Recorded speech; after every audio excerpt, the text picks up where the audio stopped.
Do you think that a murderer is born as one, or is it the world that turns him into a murderer?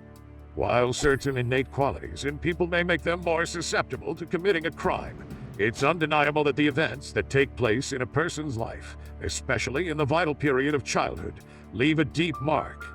The story of Tsutomu Miyazaki, one of Japan's most sadistic killers, is one of the many stories that could have turned out differently had it not been for the difficulties he faced while growing up. Tsutomu Miyazaki was born in 1962 in Itsukechi, Tokyo, to a good family. He was born with a birth defect that caused his hand joints to be fused together, so he was unable to bend his wrists completely. In elementary school, he was bullied by other children because of this defect, and he was unable to make any friends. Tsutomu was a naturally smart child who had good grades. He planned to attend Meiji University and become a teacher, but as he grew up, he became severely depressed due to his detachment from his family and classmates, and his grades dropped drastically. At this rate, he was unable to enroll in Meiji. Instead, Tsutomu attended a local junior college, studying to become a photo technician. His father, who owned a newspaper, originally expected Tsutomu to take over his business, but he showed zero interest in continuing the family business. Back then, mental health was a taboo in Japan, and it was taken seriously. Tsutomu's family failed to notice his mental problems, and instead of helping him, they shunned him away. The only person who actually tried to understand Tsutomu was his grandfather, which was the only reason he hadn't gone mad. In 1988, the grandpa passed away, and Tsutomu, who was afflicted with several mental disorders, had lost the only tether keeping him vaguely sane. A switch flipped inside him, turning him into a disturbed individual with peculiar interests. Having no friends or family to talk to, he spent most of his time cooped up in his room, watching pornography and violent videos. However, Tsutomu could not be satisfied with normal 18+ movies and started to seek child porn instead. Tsutomu's mind became more and more twisted. He was unable to differentiate between real world and fiction.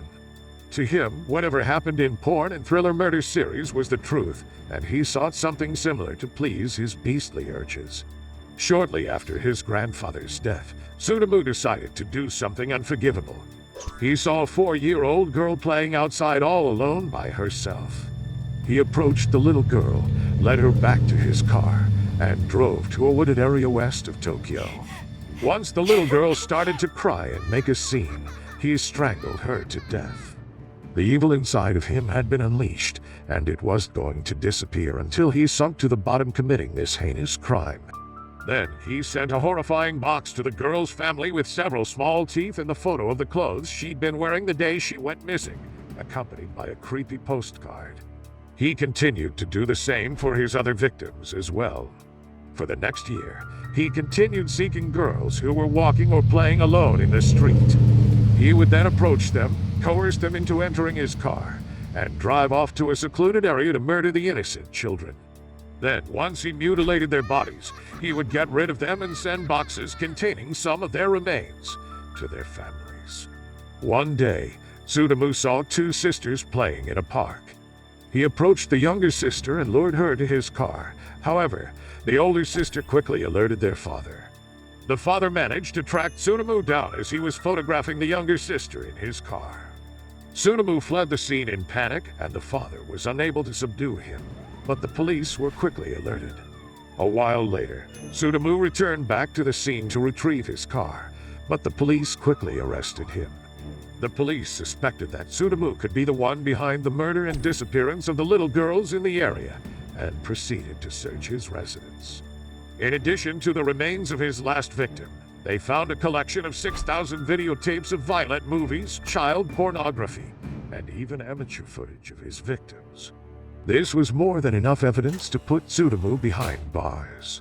Throughout his trial, Tsutomu remained very calm and collected, as if he wasn't even bothered by the horrible things he'd done to his innocent victims.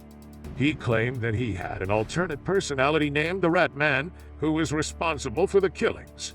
Following his claims, 3 separate analytics teams examined Tsutomu during his trial to determine if he was insane or not. However, they announced that he was sane, save for a few mental disturbances, and thus was fit to receive the death sentence. He would later be hanged to death in 2008.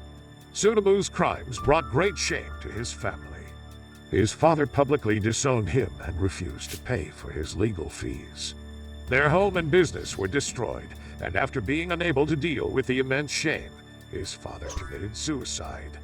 Perhaps, if Tsutomu's problems had been addressed from an early age instead of being ignored, his life could have turned out differently.